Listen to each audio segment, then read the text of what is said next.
Let's talk about INEOS and how far it has been so far since over a year ago since they took over the club and all the things that they've done up till this point. Let's get right to it.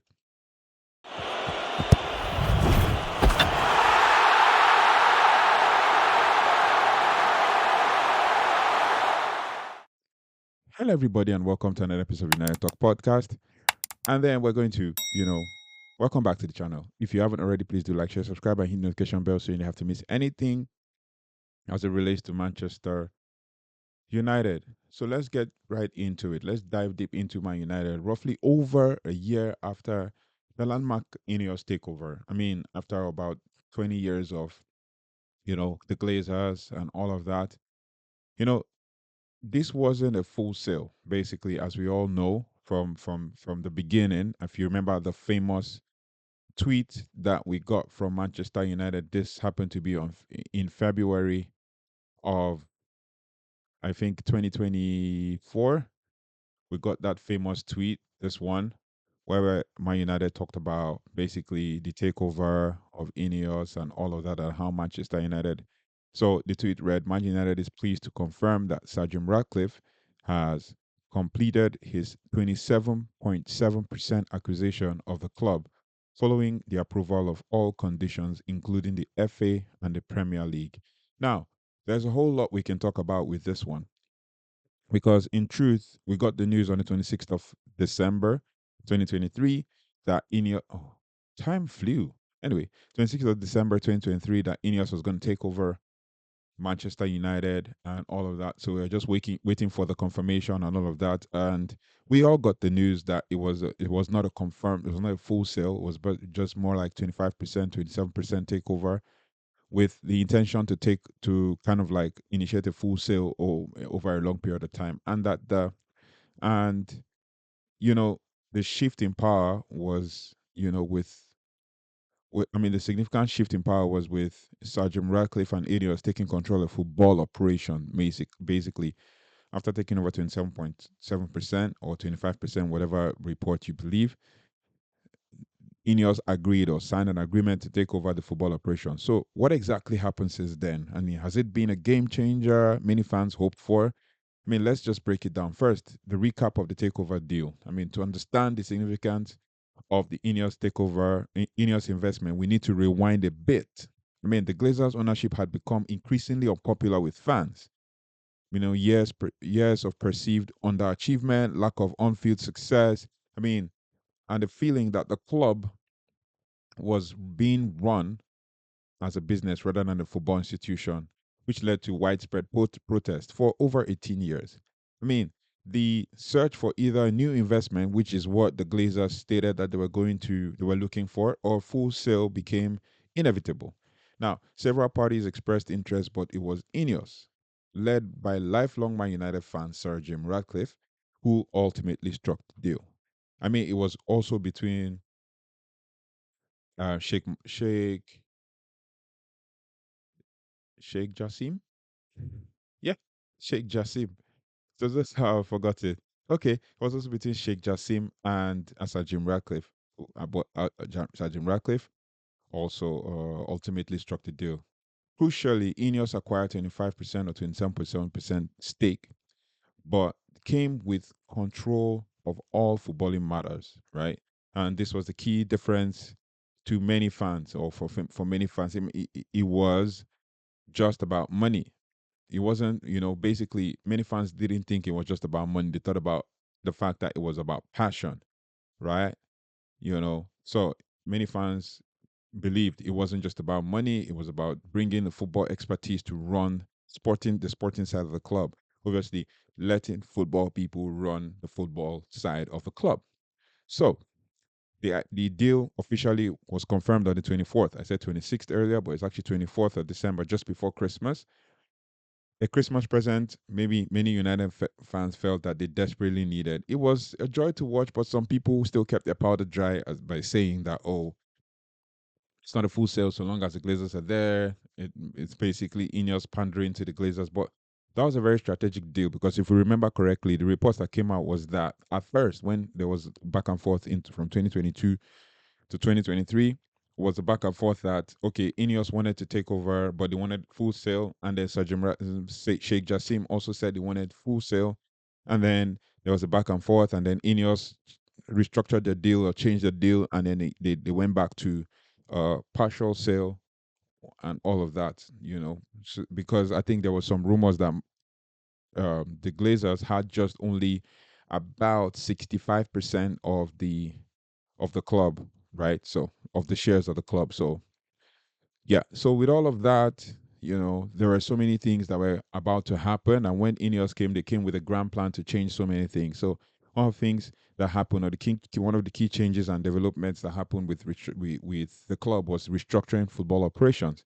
One of the first most important changes that has been the restructuring of the football operations. I mean, INEOS made it clear that they want to bring top level expertise. I remember it was more of a best in class. That was the word they used, especially in the interviews and all of that. So we've seen reports and anticipation of key appointments with figures like Jean Claude Blanc, which we saw, a highly respected figure in sports administration, expected to play a crucial role.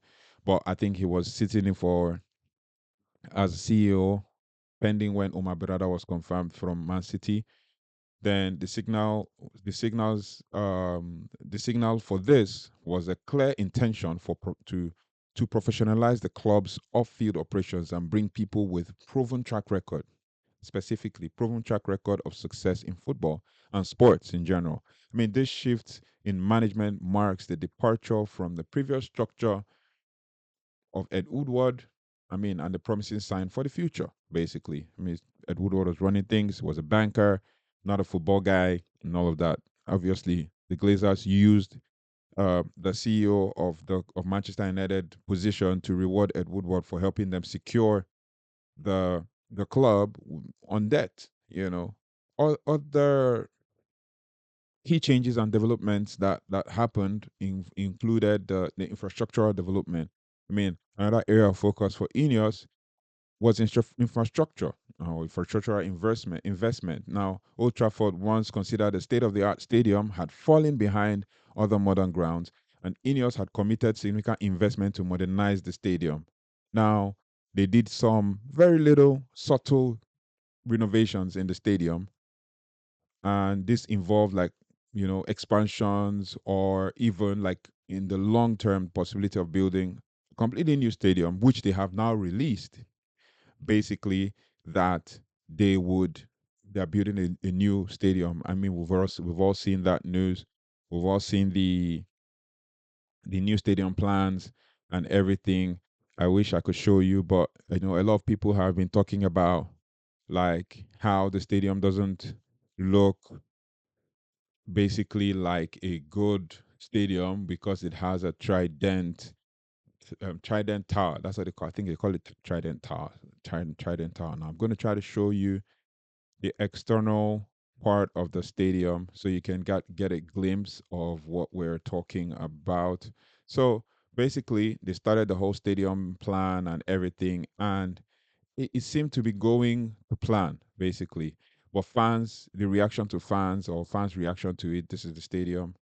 Fans' reaction to it was a bit, not really like, how do I say this? The reaction of the fans was not really something that most like that would call for maybe the fact that the stadium looks good and stuff. No, it's not what the fans thought. Basically, this is a new stadium. It had a trident tower and all of that, with the Manchester Road and all of that. From the song "Take Me Home," United Road. I mean, the United Road. And obviously, with the current update, it has been said that the stadium is going to be built right beside the current one, right? So yeah, so they were going to build a new stadium now, securing funding from the government, as well as like to redevelop the area where the stadium is and all of that. So these are the things that we've probably, we expected when they first came. We thought a lot of fans opted for rebuilding of, I mean, like a renovation of the current one, but they wanted to expand it. Now they're talking about 100,000 seater stadium, which I brought the news earlier and all of that.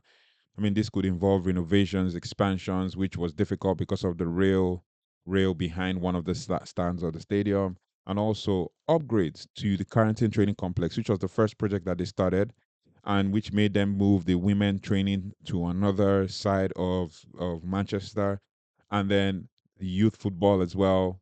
Youth football and then men's training was moved to another side of the training complex to be able to accommodate renovations of Carrington Training Complex, and basically ensuring that the players have access to world class facilities to maximize their performance. So we're talking about like just that little 10%, that would increase the performance of players, create an environment which seemed to show that the environment was a bit toxic for players to thrive and all of that. There was a whole lot going on at the time, a whole lot. Now, other key changes were on-field performance and transfer strategies, which made them to bring in specific players or specific people. I mean, let's talk about like what everyone really cares about. On-field performance, as I said, relatively in the early days, and also implementing a new footballing philosophy and structure. It took time, basically. It's still taking some time, but we've seen glimpses of improvement as we've seen basically in the club under the new head coach Ruben Amorim, but also periods of inconsistency which had plagued our season from beginning. But it's important to remember that Rome wasn't built in a day. Now, looking at the transfer activity, we see some interesting signs. I mean, Ineos were signing, instead of signing players for managers, they were signing players for systems, so system players. For example, looking at the transfer activity, we've seen some interesting signings, and it will be crucial to see how they integrate into and align into the clear long-term strategy. I mean, the head coach used to be a manager, now he's now a head coach, and that's how Ineos won it. His role is also important. I mean, Ineos supported the head coach in implementing the vision, and obviously, the key to long-term success. If we look at the signings that Man United made, that Ineos made in the first couple of months, you see that they made 5 signings, and they're all system signings, albeit with the approval of Eric Ten Hag at the time. They signed Joshua Zirkzee at the beginning of the season. They signed Lenny Yoro at the beginning of the season as well. Manuel Ugarte. They signed Matthias de Ligt, and they signed Nozem Mazarawi. Now, these players were system signings. They can fit into any system, as we can see now under Amorim. And that's what Ineos was trying to achieve. Signing players who, and that's what Sir Jim Ratcliffe said as well, signing players who are in probably their first or second contract.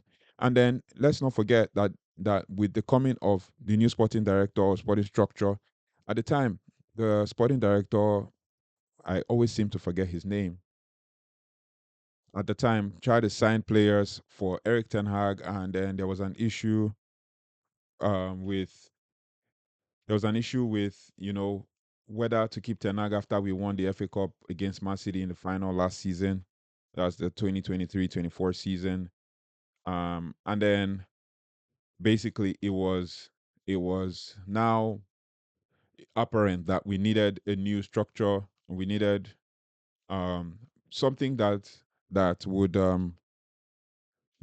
go pretty well for the club and all of that. So that was what the idea behind bringing in Dan Ashworth into the squad or into the team, even despite the fact that we knew he was on gardening leave after he was paid off, after Newcastle was paid off.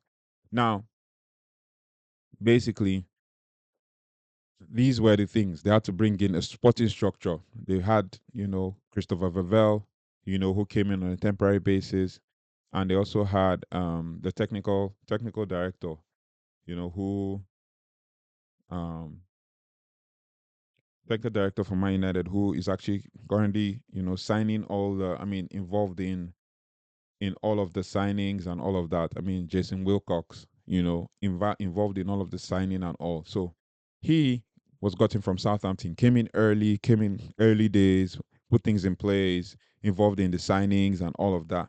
And then lo and behold, with Christopher Vivell, we got players like Sekou Kone, who's now playing in the academy. We're able to sign Aiden Heaven from Arsenal. And we were able to sign Chido Obi Martin at the time.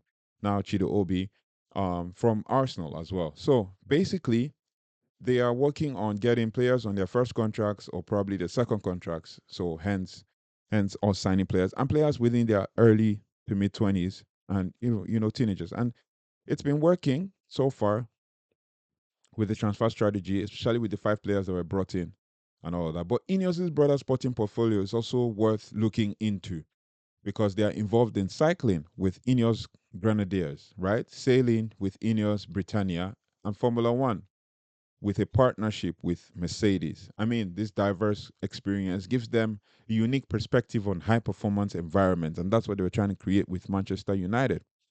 Now, the potential for knowledge transfer and the best practices from these other sports could also be a significant advantage for Manchester United, and that's why they brought someone who is a performance person.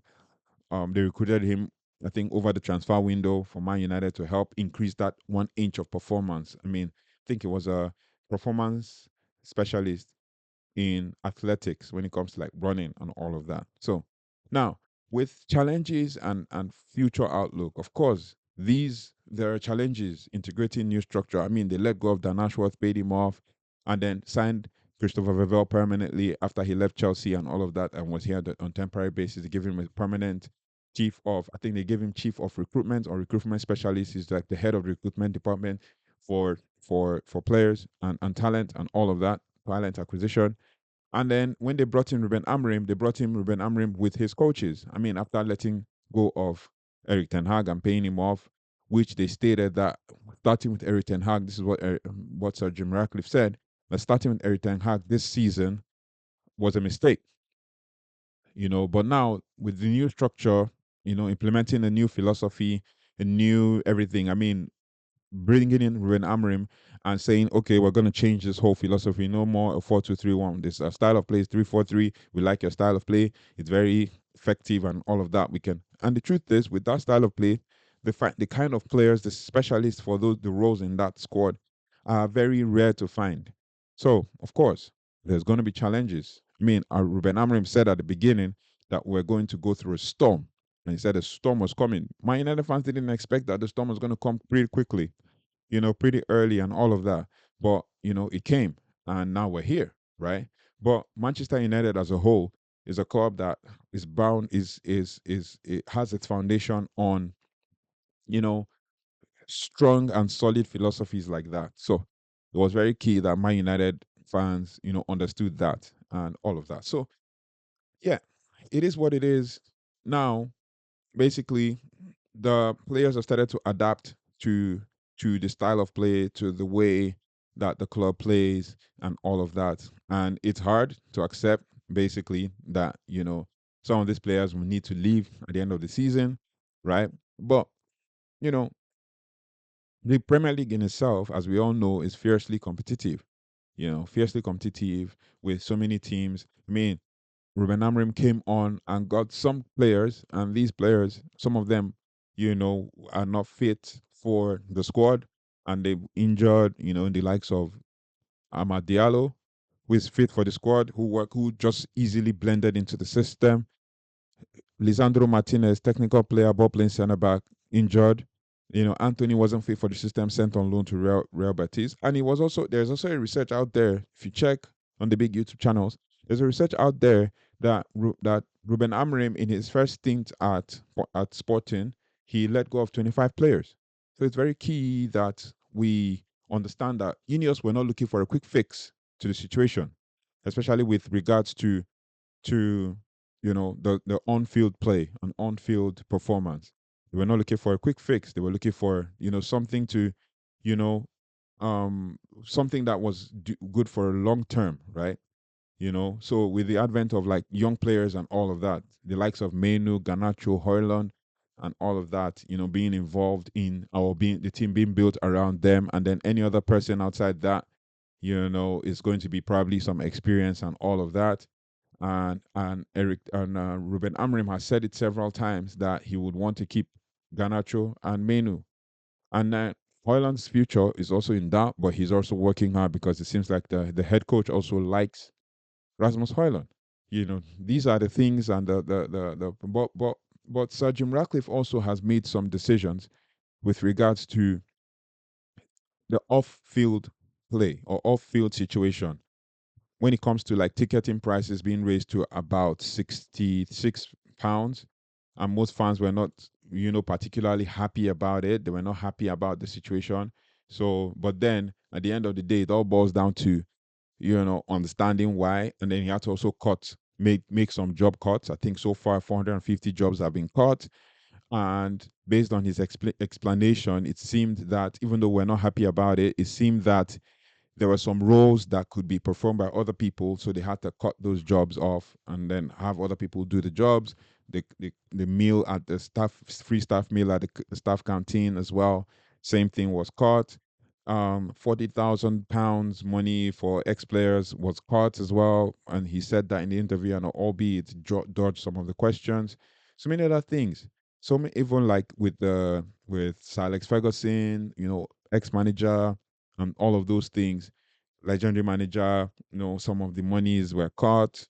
And some of these things the fans saw, and then they protested against in the game against Arsenal, where Man United fans kind of protested and said, you know what, we cannot be having this all the time, and we cannot, like, they're ripping the club off. And most of the fans, I'm sure, part of them, half of them are not happy about the situation, but they're also not happy about the fact that the Glazers are still there, and and INEOS are still trying to run things. And you will not see INEOS come out to slack the Glazers. All they will do is just try to pander to them in order to get the full sale done and all of that. But it's a long-term project, and that's what I believe. And they have made it a long-term commitment to the club, especially with all of the projects that they're starting, and they're not looking for a quick fix. As I said, they're aiming to rebuild Manchester United, and Sergeant Ratcliffe has said time and again that he intends to build the club or bring the club back to its glory days, even with aligning the vision with Ruben Amorim. With Man United becoming one of the greatest clubs in England, we intend to become the force of England and in European football. So, over 1 year on now, INEOS takeover represents a significant turning point for Manchester United. I mean, it's obvious, it's obvious that everybody tends to want something different for the club. But INEOS's takeover of Man United is a significant turnaround for the club, basically. And it is very important that we understand that they have a huge, or they have a long-standing plan to bring the club back to its um to, to the days of its of glory, or glory past, and all of that. Even though it might not match what currently exists or what had happened in the past, at least to get us there, right? So that's why we have football people in football situations. Now, the focus on football operations, infrastructure investment, and long-term vision is a welcome change. I mean, but we want to see more, we as fans. But however, it is crucial to be patient. As I said, building a winning team takes time and sustained effort. And with the plan that we intend to win the Premier League by 2028, it means that there's going to be systemic and gradual change that will build the squad. Now, what do you think about the progress so far? What do you think about Ineos's takeover so far? And let me know in the comment section. Let me not just be yapping all about and giving you all the information that I have. Let me know. Don't forget to also hit in the comment section telling me what you thought, what you think about the Ineos takeover so far, and what this means, and how we can actually build as a team or evolve as a team. Don't forget to also like this video, subscribe to the channel for more Manchester United content, and also hit the notification bell so you don't have to miss out on future updates. But thank you so much for watching till this point, and understanding what's been going on, and also reminding you that you should keep your powder dry and never just, I believe that everything you've seen in the media is the final. I mean, Ineos are saying they're building, we're watching, and we're believing that and backing them that they should be able to come good with their promises. So let me know in the comment section what you think, and let's grow from there. Thank you so much for liking, sharing, and subscribing. If you haven't already, please do like, share, subscribe, and hit the notification bell so you don't have to miss out on future updates. Take care, goodbye, and God bless.